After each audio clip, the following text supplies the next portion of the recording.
Once in a relationship ka ba, naiisip mo rin ba minsan na umalis na dahil pagod ka na at suko ka na?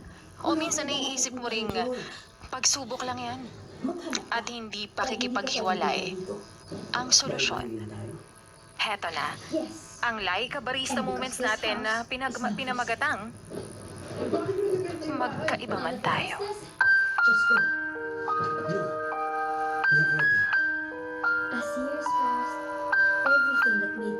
Katulad lang din ng ibang relasyon, hindi naman kayo palaging masaya. Sa totoo lang, totoo naman, di ba? May ups and downs.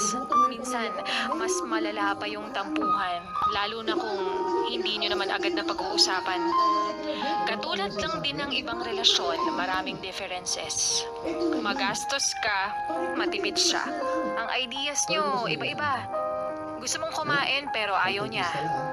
Artsy siya, minimalist ka. Yung gusto mong maging siya pero ayaw niya. Yung gusto mong ganito siya pero hindi yun siya. Minsan pa kahit ano talagang pasensya, wala talaga. At feeling mo pointless yung point niya. Pero sa mga differences, you choose to respect and accept na yun talaga siya. At sinabi mo nung una pa lang na mahal mo siya. Kaya, fill the gap. Alamin mo yung mga bagay kung saan kayo pareho.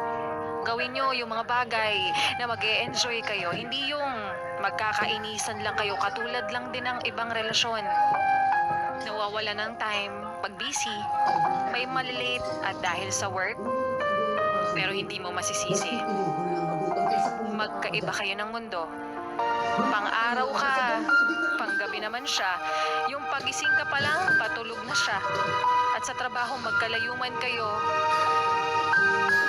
Yung tipong south ka, tapos pa north siya. At impatient siya, pero ikaw mapagpasensya.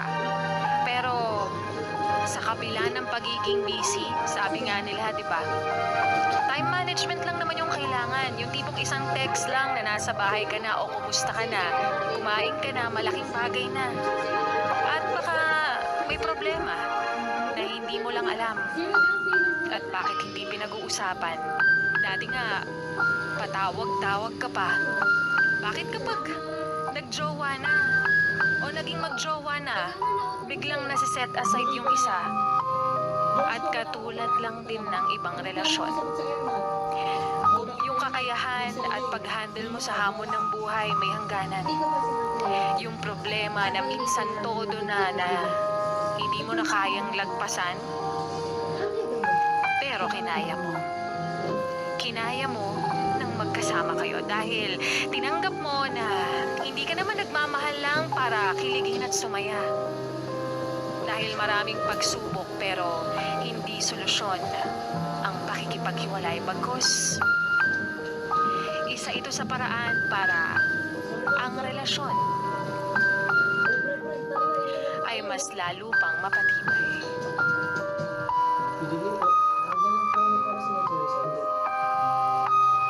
At yan ngang muli ang kwento ng ating Laika Barista Moments na pinamagatang